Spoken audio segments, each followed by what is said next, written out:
All right, so get ready to dive deep as we tackle something kind of interesting this time. Finding the funny side of failure. Yeah, we've got a whole bunch of sources A here whole stack of them. that look at how a little laughter can totally flip the script on those setbacks. And not just like, oh, brush it off. We're talking real deal stuff. Yeah, exactly. Like, we found some research actually in the Journal of Personality and Social Psychology talking about humor being a legit coping mechanism. Like, it actually messes with your stress hormones in a good way Yeah. and helps you bounce back. So less about feeling good for a sec, more about like rewiring your brain kind of thing. Exactly. One of the things they talk about is reframing. So you take your failure, right? And instead of this big scary thing, it becomes this funny story you tell. And get this, some sources even suggested using AI for this. Wait, what?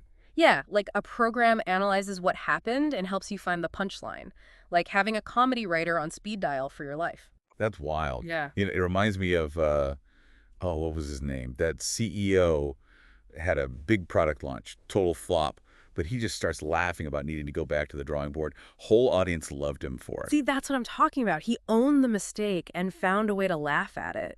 People respect that. And it makes for a way better story, right? Like, if he'd panicked, everyone would just remember him as, oh, that CEO who choked. Exactly. It becomes part of his thing, you know? And speaking of stories, gotta confess, had a bit of a flop myself recently. Remember how I'm always going on about baking? Oh, no, what happened? Birthday cake explosion. Not quite, but tried making that fancy French pastry, the croquembouche. Should have seen the look on my friend's face. Let me guess. Less elegant, more leaning tower of whatever Well, that gooey stuff is. you got it.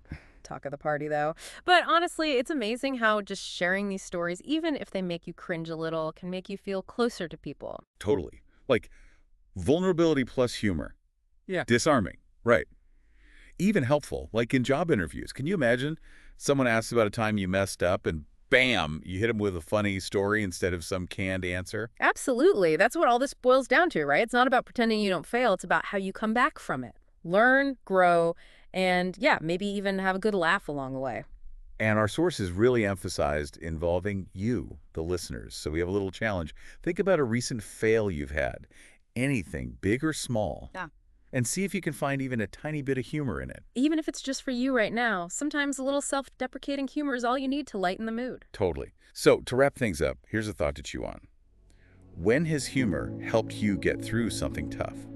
And how could you use it more going forward? Keep those laughs coming.